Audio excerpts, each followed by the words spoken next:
So it's our last day in India, and we're already packed and waiting to go to breakfast, and I have a little extra time, so I thought it would be great to do a blog post that reviews the stuff that we did in Mumbai and the majority of what we did in Aurangabad while I'm still here in India.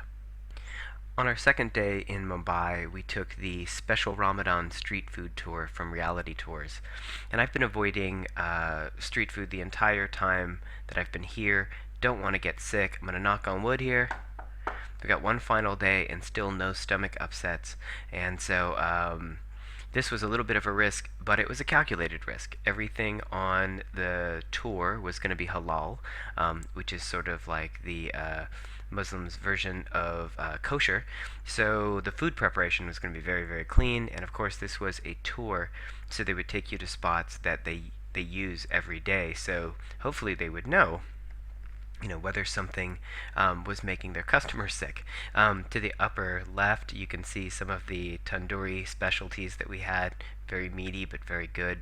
And to the right, this is not actually something that we ate, but I wanted to give you an idea of what it looked like. On our third and final day in Mumbai, we made a museum visitation to the museum that was formerly known as the Prince of Wales Museum.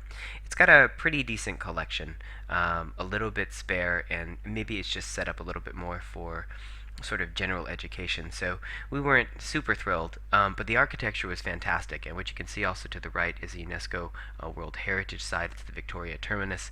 These are both examples of Indo-Saracenic architecture, which is a combination of South Asian elements with sort of British Gothic revival that we usually refer to as Victorian. It's really striking stuff, very, very beautiful. But we were ending this trip with a big bang. So we flew then to Aurangabad really early in the morning. And so even before we checked in, we headed straight to the Ellora Caves. Now, these are often called rock-cut architecture, but I think it's just really important to point out how different they are than other types of architecture, in that this is not additive in terms of its sculpture, it's subtractive. So what you're looking at here is a frontal view of Ellora Cave number 16, which is known as the Kailasa Temple. And this entire thing is cut away from the mountain, so nothing is added, it's all cut down around first, and it's about the size of a football field. So imagine that past this gate they cut sort of a moat almost of rock. And so I climbed up to the top. Here you can see what it looks like. This is that moat, and it cuts all the way down, and you leave this large chunk in here for carving the temple within. Absolutely amazing. I don't think there's anything on just on earth like it. These sculptures are also amazing. Very, very high relief, to the point where you can see here that some of the sculptures almost look like they're carved in the round. Cave number 16 is Hindu, and it's probably from the 8th century AD, so we're talking about the 700s. But the caves go even further back. They start with a set of Buddhist caves, and that's what you can see here on the right. It's a great place to see Mahayana Buddhism, which is sort of a later phase of Buddhism where you actually show the image of the Buddha. You can see that tradition of rock-carved caves, and actually at the top you can see how they're still making things that look like wooden architecture even though they're cutting away stone. You can see that transition then within a couple of centuries to Hindu style caves, which have of course a completely different iconography and take things to all new and extreme levels. And then things quiet down a little bit, but there's a third tradition at the very end, which are a set of Jain caves, which were also very intriguing. You also get some really picturesque views. So this is toward the end of these caves where there's a waterfall looking backward. Just absolutely breathtaking. And we're kind of fortunate. 2 days of looking at caves in Aurangabad at a time when these caves would have been used by monks to escape the rainy season. We managed not to really be rained on, and yet on the way out get rained on so that the hawkers couldn't get to us on the way to our car and then go back to our hotels in rainy weather. It couldn't have been choreographed better. So the next day we had a much longer drive, over 2 hours, and not terribly great roads, to the Ajanta Caves.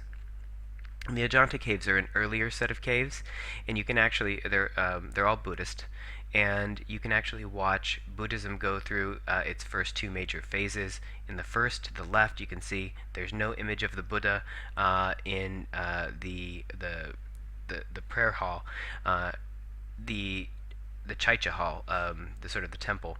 There's a stupa, and at this point in Buddhism, you have an iconic representation of the Buddha, so you have indications of him rather than depictions of his body.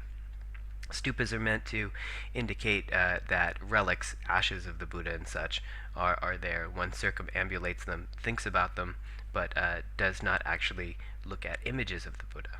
To the right, you can see the tradition several hundred years later picked up, Mahayana Buddhism, in which probably in order to better recruit, images of the Buddha start being used both in sort of the stories which are shown in this temple. Many of them are the Jataka tales, the tales of earlier births of the Buddha, and they're often moral parables. And also on the shrine itself, you see images of the Buddha. But what Ajanta is most famous for are what many people call its frescoes, though they're not actually fresco. They weren't painted into wet plaster. They're painted onto dry plaster. And so here you have, from the Mahayana phase, South Asian painting that is about 1,500 years old, and it's absolutely gorgeous. It's not always in the greatest condition, and what you do get to see, I couldn't really photograph for you particularly well. Over here to the right, you can see the kind of lighting that is used in most cave areas, and that's number one, to protect the frescoes themselves, which of course are not light fast. And so you can see things. You're allowed to bring in a flashlight, but of course that is not going to be great for photographs.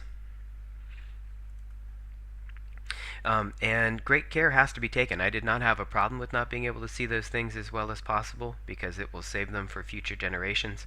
What you see on your left is a dehumidifying machine in one of the caves, kept relatively sealed, and having water pumped out of the air in there and a constant basis to keep these things in as good condition as possible. To the right, you can actually see a chart that was in one of the caves that had an installation talking about sort of conservation and restoration. And in this particular chart, you can see the effects at different times of visitors and the level of humidity as it changes as visitors come into the caves.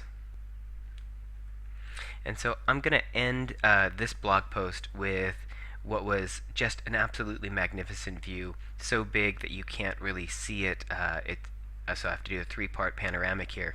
The caves are cut into a cliff face that runs in sort of a horseshoe shape around a river, and you can get across that river and climb the other cliff face on the other side. So this will be on your left, the first view, and then moving over, here's the middle of the horseshoe.